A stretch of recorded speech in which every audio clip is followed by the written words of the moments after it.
Exercício de Packet Tracer 2.7.6 Implementação de conectividade básica. Vamos a mais um exercício de Packet Tracer do CCNA1 versão 7. Então, neste exercício, nós vamos implementar a conectividade básica nos switches, nos PCs e depois testar esta dita conectividade. Vamos também consolidar o que aprendemos nos exercícios anteriores, aplicando aqui algumas configurações básicas aos switches. Então, aqui o que nos dizem as instruções é que nós vamos começar por executar uma configuração básica tanto no switch S1 como no switch S2. Depois vamos configurar os PCs e, por fim, vamos configurar a interface de gestão nos switches e depois vamos testar essa conectividade entre os PCs e os switches. Então, vamos começar. A parte 1 é para executarmos aqui um conjunto de configurações que servem aqui de complemento às informações, portanto, às configurações que nós já tínhamos feito, ou como consolidação das configurações que foram feitas nos exercícios anteriores, Então, vamos começar pelo switch S1 e depois repetimos para o switch S2. Então, vamos aceder à consola do switch S1 e vamos digitar o comando correto para configurar o nome do host como S1. Então, vamos clicar em S1. Eu vou só chamar aqui a janela do enunciado. Clicar aqui no top para ele ficar sempre no topo. Vou chamar aqui a CLI e agora cá estou eu dentro do switch S1. Então, vou fazer Enable para entrar no modo privilegiado. Vou usar o comando hostname. Desculpem, vou entrar no modo de configuração global. E agora sim vou usar o comando hostname S1 e o meu switch mudou o nome para S1.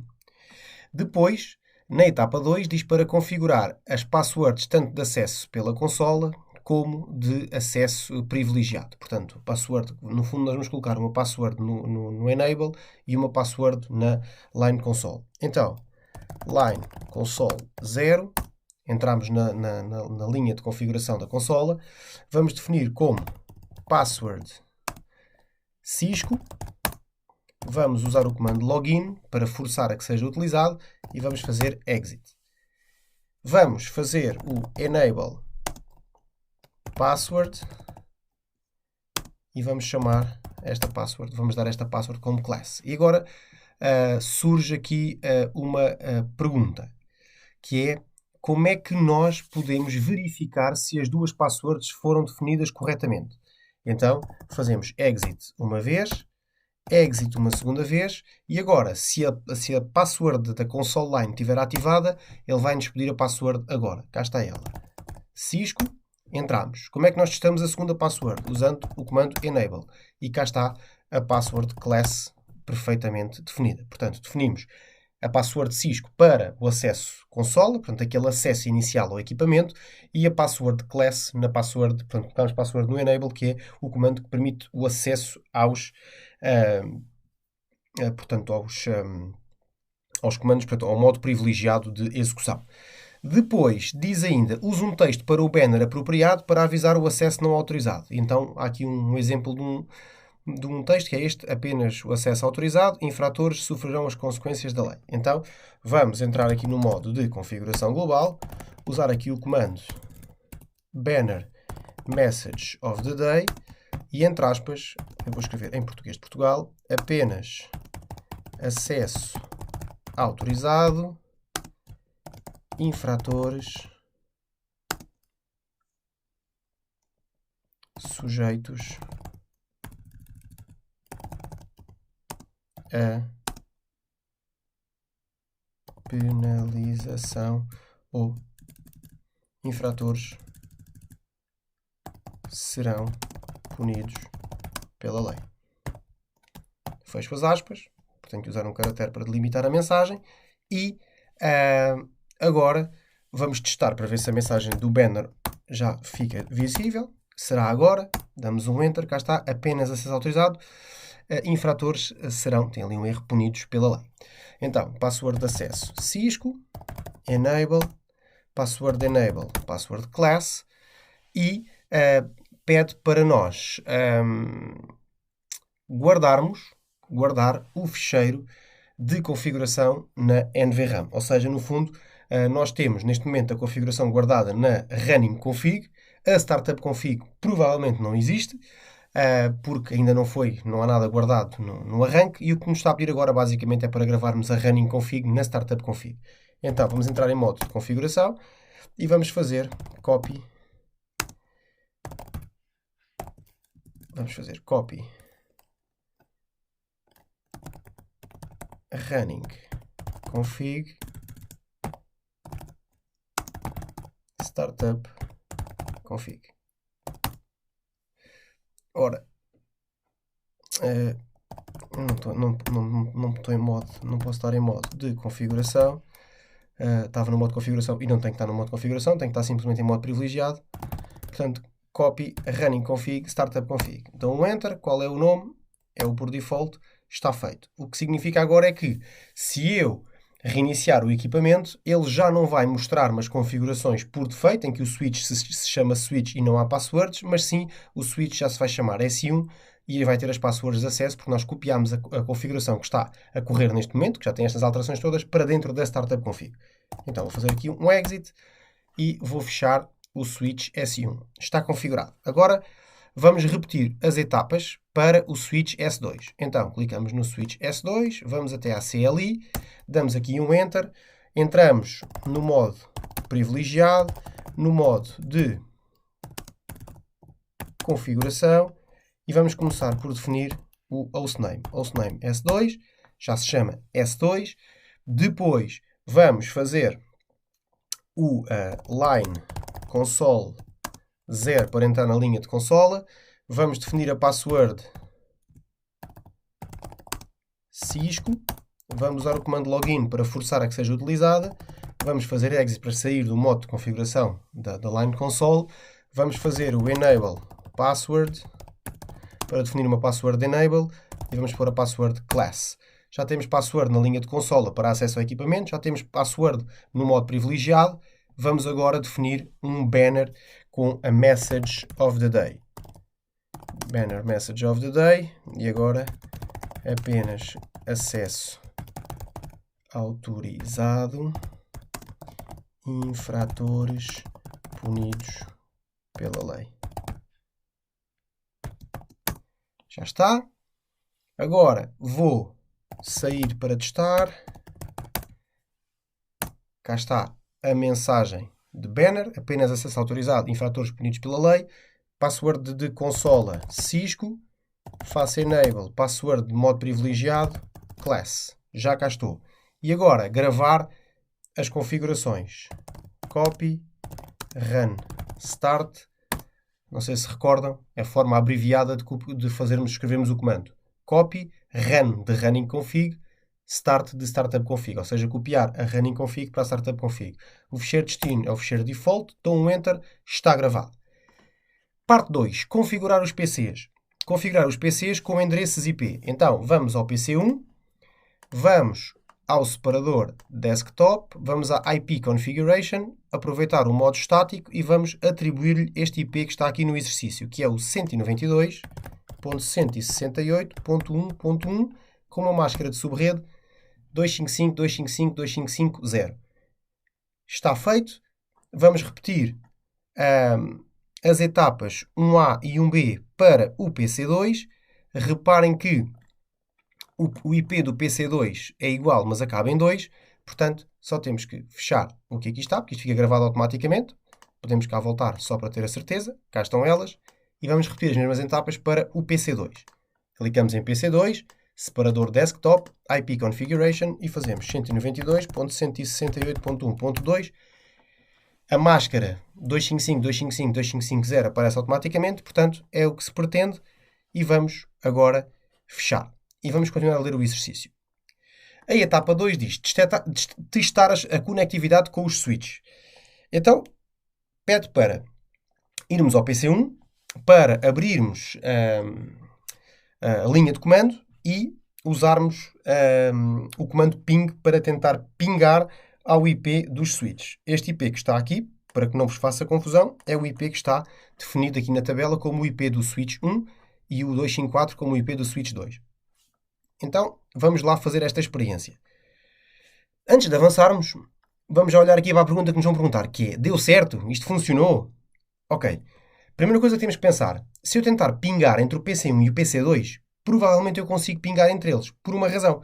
Eu defini manualmente um IP no PC1 e defini manualmente um IP no PC2. Ou seja, se eu definir corretamente os IPs e olhando aqui para a máscara de subrede e para os IPs e percebendo que eles pertencem à mesma gama de IPs e logo estarão na mesma rede, será expectável que se eu fizer ping do PC1 para o PC2 e ping do PC2 para o PC1, existirá conectividade. Portanto, vão ser enviados pacotes de um lado para o outro e vão ser recebidas respostas. Portanto, vão ser mensagens de echo, echo request, echo reply. E, portanto, a conectividade entre PC1 e PC2, a meu ver, está assegurada, e penso que vocês concordarão, porque nós definimos estes IPs nestes dois computadores, ou nestes dois PCs. Nos switches, acreditam que isto vai funcionar? Pensemos, em algum momento nós configuramos um IP para que o switch possa responder por um IP? É que os PCs nós acabamos de o fazer. Portanto, nós conseguimos admitir que os PCs respondem por aquele IP porque nós acabamos de os configurar. Mas será que os switches vão responder automaticamente sem que nós tenhamos que configurar este IP? Vamos experimentar. Então, vou aqui ao PC1, vou chamar então a command prompt e vou fazer o ping que me é sugerido. Ping, espaço, 192.168.1.253. E o que vai acontecer é isto. Ele está a fazer o ping e vai passar aqui algum tempo e aparece uma request timeout. Provavelmente vai aparecer outra request timeout. E vai aparecer ainda mais uma request timeout.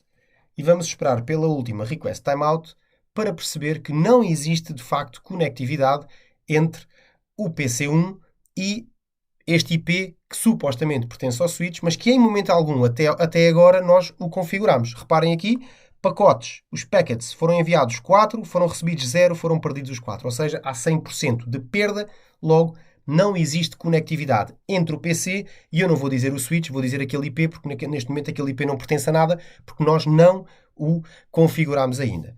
Então, diz-nos o quê? Diz para nós configurarmos, então, um IP a um switch. E como é que nós configuramos um IP num switch? Então, o que é que nos diz o exercício? Os switches podem ser usados como dispositivos plug and play, ou seja, não precisam de ser configurados para funcionar, mas nós podemos, ainda assim, configurar um IP no switch para que ele passe a responder por esse IP e dessa forma nós remotamente conseguimos aceder a esse equipamento. É por causa disto, é essa a razão que nos leva a muitas vezes termos que configurar um IP num switch. Ou seja, no fundo, sem um IP, o switch só consegue ser configurado se nós formos localmente ao equipamento e nos ligarmos através de um cabo de consola. Com o IP, nós remotamente na nossa rede conseguimos chegar ao equipamento e podemos configurá-lo sem necessidade de estarmos perto dele ou ligados diretamente a ele através da consola. Esta gestão é feita através de uma interface virtual, que é a interface VLAN 1. E é essa interface que nós vamos configurar no switch 1 e no switch 2 para que eles respondam por estes dois IPs. O switch 1 vai responder pelo IP 192.168.1.253 e o switch 2 vai responder pelo 192.168.1.254. Então, voltando ao exercício, diz-nos então para configurarmos os switches. Então, vou ao switch 1, vou aqui à consola, entro na consola, password de acesso Cisco, faço enable, password class e agora vou entrar no modo de configuração do terminal, portanto, modo de configuração global. E agora aqui dentro eu vou chamar a interface virtual, que é a VLAN por default, que é a interface VLAN 1. Então estou interface, estou dentro da interface virtual. E agora aqui vou usar um comando para atribuir um IP. O comando é o IP espaço address e depois tem dois argumentos que temos que usar. O IP, um espaço e a máscara de subrede. Então, IP address e agora o IP 192.168.1.253, que é o do switch 1, dou um espaço e escrevo a máscara de subrede. Se eu tentar definir já, ele não me vai deixar porque eu não estou a escrever a máscara. Incomplete command, ou seja, faltam coisas no meu comando, nomeadamente a máscara de subrede. 255.255.255.0. Dou um Enter, já está feito. Agora, uma outra questão. Sempre que nós configuramos uma interface, ela fica administrativamente em down, ou seja, ela fica desativada por defeito enquanto nós a estamos a configurar. Antes de sairmos da interface, temos que usar o comando no shutdown. Para quê? Para ela passar, reparem só, link 5 changed, interface VLAN 1 change state to up, ou seja, ela estava em down e passou para up, ou seja, para além de ter um IP, ela passou a ter passou a estar em up, portanto passou a estar on, digamos assim. Vou fazer um exit para sair deste modo de configuração e agora, antes de avançarmos para a configuração do switch 2, o objetivo é testarmos já se aquele ping de há pouco funciona. Vamos ver. Vou repetir que ele está mesmo aqui. Dou um Enter.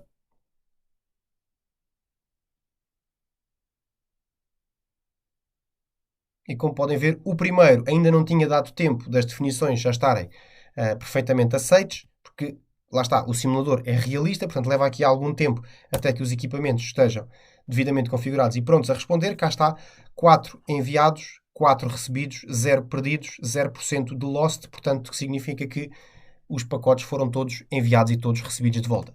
Vamos repetir a configuração para o switch 2. Antes disso, há aqui uma pergunta que é porque é que inserimos o comando no shutdown e foi o que eu expliquei há pouco. Portanto, quando nós estamos a configurar, a interface está em shutdown, portanto está down, está desativada, e nós com o comando no shutdown nós ativamos ou passamos essa interface para um estado administrativamente como ativo. Então vamos configurar o switch S2. Cá estamos nós na Command Line Interface, por acaso já estamos em modo Enable, entramos no modo de configuração global, então entramos agora na interface VLAN 1, vamos usar o comando IP address 192.168.1.254, dou um espaço 255.255.255.0, dou um Enter. Agora, eu podia não fazer o no shutdown para testarmos.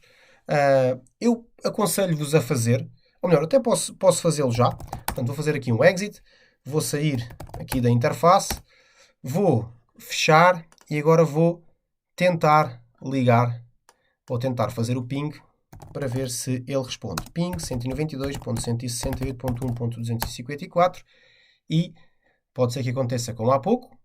Portanto, ele fica aqui a fazer request timeout a primeira vez. Há pouco também nos aconteceu isso. Vamos ver agora se ele afinal responde. Não responde a um segundo pacote. Também não responde a um terceiro pacote. E não vai responder a um quarto pacote. Cá está. Mesmo que nós aceleremos o tempo neste botãozinho que está aqui, que é fazer o Fast Forward Time, para dar tempo das definições se propagarem, se tentarmos repetir o comando, o que acontece é que ele vai continuar a dar o request timeout. Isto porquê? Porque, como eu disse há pouco, não usando o comando no shutdown, o que acontece é que nós temos aquela interface administrativamente desativada. Porquê? Porque ela foi configurada e não foi reativada. Portanto, ela ficou administrativamente desativada quando ela está a ser configurada e depois tem que ser ativada depois dessa configuração. Então, o que é que temos que fazer? Temos que ir lá forçar a que ela fique administrativamente em up. Então, vamos lá. Configure terminal, interface VLAN 1, no shut down. Agora sim, ela já passou o seu estado para up. Vou fazer exit, exit, exit e agora vou andar com o tempo aqui um bocadinho para a frente e agora vou ao PC2, vou aqui à minha command prompt, vou fazer o ping e vamos ver o que acontece. O primeiro deu timeout outra vez, mas depois ele já fez. Vou repetir o ping e como vamos poder ver, ele já ficou a funcionar. Portanto, ela já responde pelo IP. Se eu tentar fazer o ping a partir do PC1, como vão poder ver, é igual. Em vez de fazer ao 253, faço ao 254 e ele vai responder na mesma. O primeiro deu timed out, ele perdeu o primeiro, mas depois já está feito. Muito bem. Guardar as configurações no switch S1 e no switch S2. De facto, não fizemos.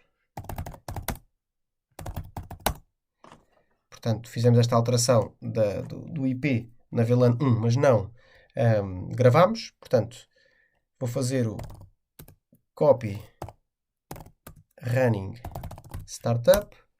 Ok, está feito. Isto no switch S1. Switch S2, fazer a mesma coisa. Copy, run, start. Está feito. Ora bem, qual é o comando que foi usado para salvar as configurações? É o mesmo que usámos há pouco, o copy running config para o startup config. E há aqui um comando que eu saltei aqui uma etapa, que é como é que nós vemos os IPs que temos configurados nas interfaces. Usando o comando show IP interface brief.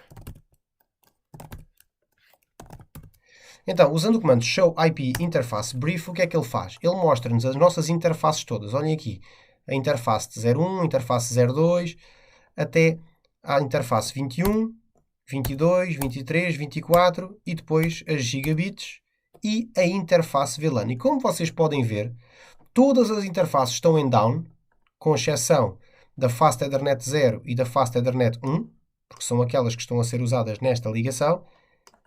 Todas as outras estão em down, não tem nada ligado. E depois temos a VLAN 1 que está em up, porque fomos nós quando definimos o IP. O show IP interface brief é um comando que é usado para nós vermos as nossas interfaces e se temos algum IP atribuído a alguma delas. Neste caso temos a VLAN 1, portanto qualquer porta, portanto a interface VLAN 1 é a VLAN por default, é a interface virtual à qual respondem todas as portas e portanto independentemente da porta a que eu esteja ligado, desde que eu consiga ligar-me a uma porta deste equipamento, este equipamento responde por este IP que está definido na VLAN 1. E portanto agora o que pedia foi o que eu fiz sem chegar aqui ao exercício, que era